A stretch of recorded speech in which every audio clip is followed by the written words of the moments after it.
अच्छे बच्चे हाँ जी। कैसे बैठेंगे? बेटा आज हम लोग नया अध्याय शुरू कर रहे हैं वर्ग समीकरण। वर्ग समीकरण करने से पहले हमें ये मालूम होना चाहिए कि वर्ग समीकरण होती क्या है। तो वर्ग समीकरण क्या होती है ये जानने के लिए हमें पहले ये मालूम होना चाहिए कि समीकरण क्या होती है। ये बात हम लोग छठे सातवें में पढ़ के आए हैं कि समीकरण क्या होती है और सर्वसमीका क्या होती है। तो उस दिन भी हमने आपको बताया था कि जब हम किसी तथ्य को गणितीय रूप में कुछ चर, कुछ बीज और गणितीय संक्रियाओं के चिन्हों के रूप में व्यक्त करते हैं तो उसे हम समीकरण कहते हैं। जैसे कि अगर हमने लिखा 2x धन 3 बराबर 17, तो इसमें कुछ चर हैं, चर क्या है x, कुछ अचर हैं 2, 3 और 17। गणितीय संक्रियाओं के चिन्ह है, देखो यहाँ पर जोड़ का चिन्ह है, यहाँ पर कोई चिन्ह नहीं है, यहाँ पे गुणा का चिन्ह है। मूल संक्रियाएं गणितीय कौन सी हैं? जोड़, घटाना, गुणा, भाग, चार मूल संक्रियाएं होती हैं। ये चिन्ह होंगे और बीच में एक बराबर का चिन्ह होगा। कुछ इसमें से दाईं ओर लिखे होंगे और कुछ बाईं ओर। इसको हम क्या कहते हैं? समीकरण। समीकरण में एक बायां पक्ष होता है जो बराबर के बाईं ओर होता है, एक दायां पक्ष होता है जो बराबर के दाईं ओर होता है। मैंने एक बार इन सब चीजों को आपको याद करा दिया ताकि आपको याद हो जाए। दूसरी बात, समीकरण और सर्वसमीका का अंतर हमने ये कहा था कि समीकरण चर के कुछ निश्चित मानों के लिए सही होती है। 1 हो सकता है, 2 हो सकता है, 4 हो सकते हैं, 6 हो सकते हैं। और सर्वसमीका चर के प्रत्येक मान के लिए सही होगी। कोई भी मान रखोगे हर एक के लिए उसमें बायां पक्ष दाएं पक्ष के बराबर होगा। ये अंतर है आपस सर्वसमीका और समीकरण का। अब बात कहते हैं हम वर्ग समीकरण क्या होती है। तो हम कहते हैं समीकरण की पहले घात समझिए। इस समीकरण की घात कितनी है? जो चर है उसकी जो अधिकतम घात है वही समीकरण की घात होती है। यहाँ चर क्या है? x की घात कितनी है? तो ये एक घात की समीकरण है। कितने घात की समीकरण है? और जो एक घात की समीकरण होती है इसे हम रेखीय समीकरण कहते हैं। क्या कहते हैं? रेखीय समीकरण। जब हमने रेखीय समीकरण पढ़ी थी हम लोगों ने तब हमने इसकी चर्चा की थी। अब हम लिखते हैं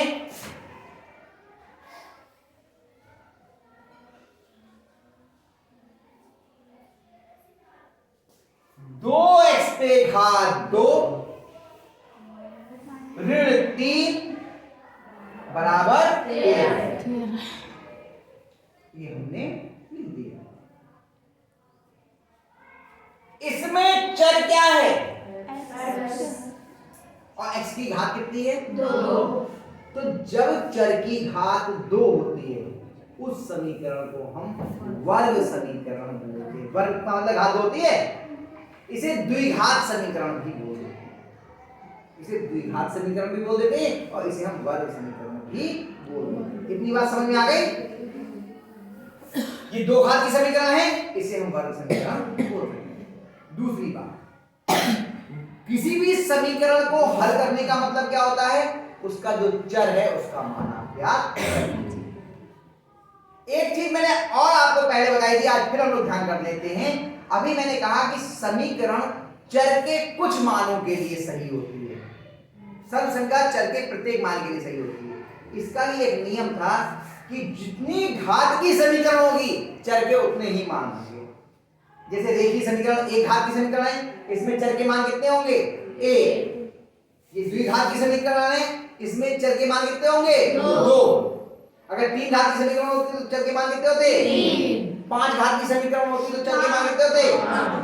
सिर्फ इतना का नियम हमें ध्यान रखना है।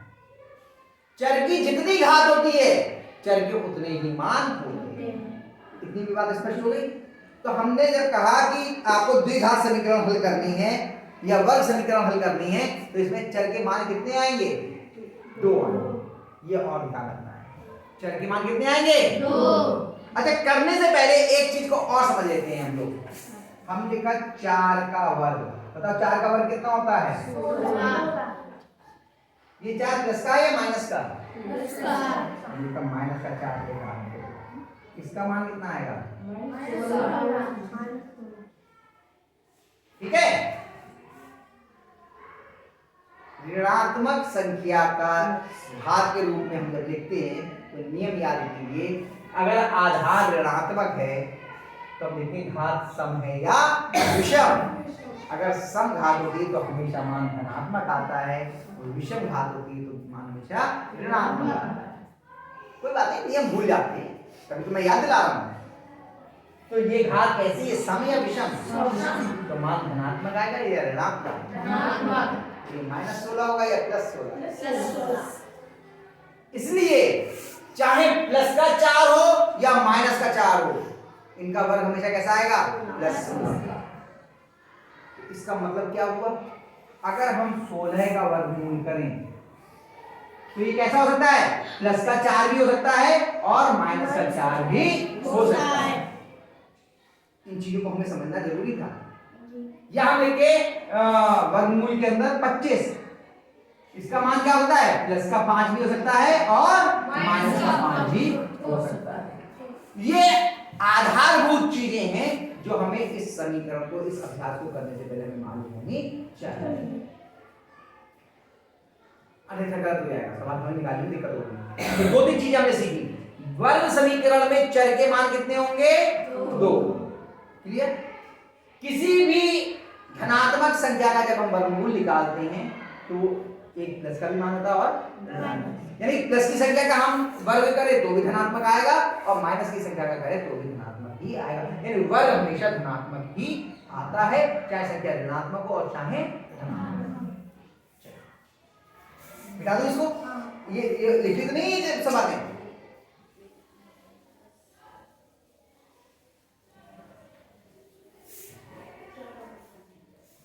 पहला सवाल खंड है या पहला सवाल?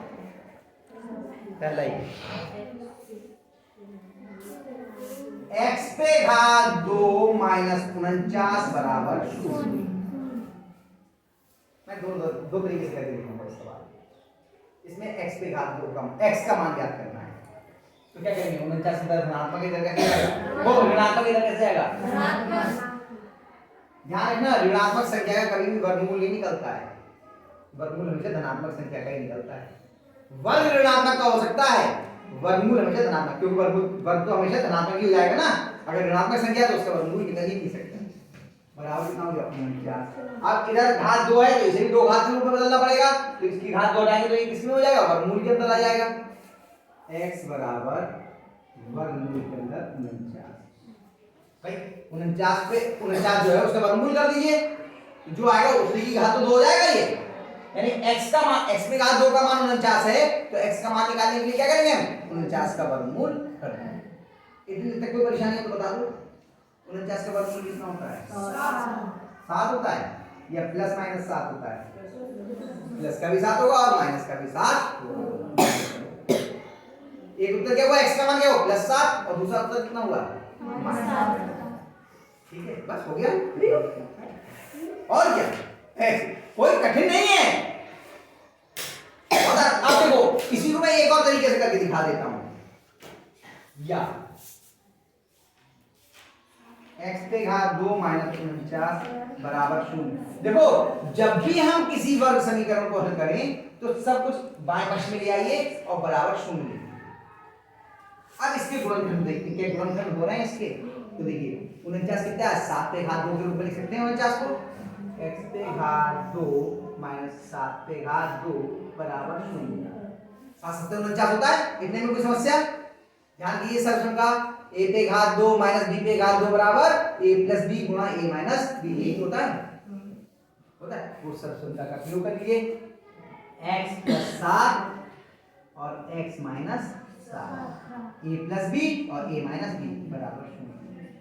अब इन दोनों का गुणनफल 0 कब आएगा? किसी भी संख्या का गुणनफल कब 0 आता है? जब कोई एक पद उसमें 0 हो। तो या तो ये 0 है या तो ये 0, इन दोनों में से एक ही 0 है, या तो ये 0 है। तो मान यदि अब लिखेंगे यहाँ पे, यदि x धन 7 बराबर 0, यदि ये 0 है, x का मान क्या होगा? ये प्लस का इधर क्या जाएगा? और 0 में माइनस जोड़ेंगे 7 जोड़ेंगे तो -7 आ जाएगा। और यदि x माइनस 7 बराबर 0। भाई ये बराबर 0 था तो x का मान कितना आ गया -7। यदि x -7 बराबर 0 तो x बराबर कितना आ गया 10 का 7। यदि x के मान क्या आ गया -7 और +7। ये तो है मान लो, अलग तो नहीं है। ऐसे भी हो सकता है और ऐसे भी हो सकता है। ये तरीका मैंने इसलिए बताया क्योंकि जब बड़े सवाल आएंगे तो इसी तरीके से होंगे। इस तरीके से ये एक आध सवाल ही हो पाएगा, इस तरह से नहीं होते सवाल आपको ऐसे ही सीखने पड़ेंगे, करने पड़ेंगे। आई बात समझ में? चलिए दूसरा सवाल करते हैं। बोलो क्या है? 16x के घात 2 माइनस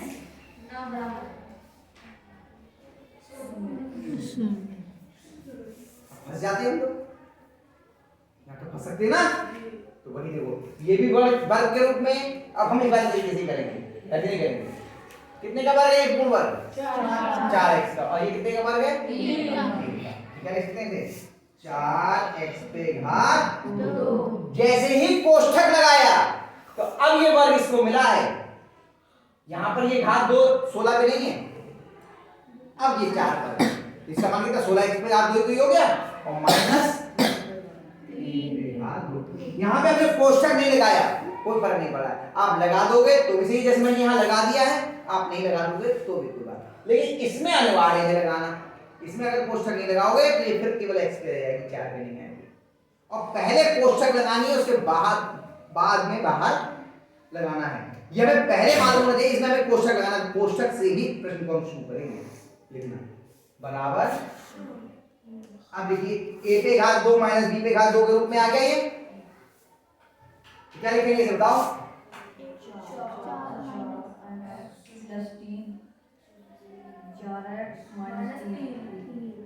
बराबर। अब एक बार या तो ये शून्य होगा या ये शून्य होगा, या तो ये शून्य होगा या फिर ये शून्य होगा। यदि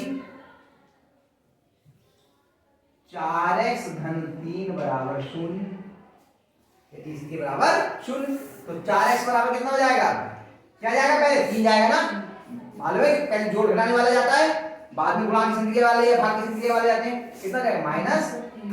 अब ध्यान दीजिए, ये हम छठे में सीख के आए थे रेखीय समीकरण, और 8वें में आकर अगर ये नहीं आता होगा तो आपके ये सवाल हल नहीं होंगे। इसलिए मैंने कहा गणित का कोई सिलेबस नहीं होता है। छठे में जो पढ़ी उस चीज का प्रयोग हम लोग 8वें में कर रहे हैं। जो 7वें में पढ़ी थी हमने ये सर्वसंख्या, उसका प्रयोग हम 8वें में कर रहे हैं। छठे, 7वें, 8वें में जो पढ़ा है इस सब का प्रयोग आप 9वें और 10वें में करेंगे। इसलिए जो बच्चे छठा, 7वां, 8वां को ध्यान से नहीं करते, एक आध दिन भी गोल कर देते हैं अगर क्लास को, तो उन्हीं की समस्या हो जाती है, उनकी समझ में नहीं आती, फिर उन्हें गणित बहुत कठिन लगती है। केवल छठा, 7वां, 8वें की गणित ढंग से पढ़ ले, 10वां तो नहीं लगेगा, यूं हो जाएगा, लेकिन वो छठे, 7वें, 8वें की आनी चाहिए।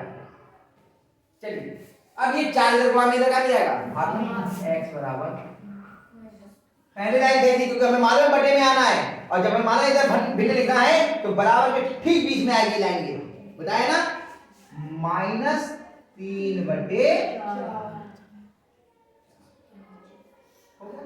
x का एक मान आ गया। देखिए अभी तो हमने ये लिया था, ये रह गया, अब ये वाला लेंगे। यदि x minus 4x minus 4x minus 3 बराबर 0। ध्यान रखना एक लाइन में यदि लिखना और नीचे वाली लाइन से शुरू करना, तो आपका स्पष्ट दिखाई देगा। जब ये बात खत्म हो जाए तो एक लाइन चाहे छोड़ देना, फिर यदि लिखना फिर नीचे लिखना, ताकि लिखा हुआ बहुत सुंदर सुंदर साफ साफ दिखाई दे। अब तो आप में से कुछ बच्चों की कॉपी बहुत सुंदर लगती है, देख करके लगता है कि हाँ भाई कितना बढ़िया लिखा है। तुम्हारी कॉपी बहुत गंदी होती है इंशाल्लाह, तुम्हें सवाल बहुत आते हैं लेकिन कॉपी बहुत होती है। कॉपी बड़ी रखो, उनसे और अच्छे से लिखो, है ना? तुमसे मैं हमेशा कहता हूँ इस बात को। 4x बराबर ये 3 इधर ऋणात्मक है, इधर कैसे आएगा? अब 4 इधर गुणा में लगाने जाएगा, भाग में 3/4। तो x के मान क्या क्या निकल के आए? x बराबर -3/4 और 3/4। जो इस बच्चे ने लगाया वो यहाँ पे प्लस का होगा, है ना?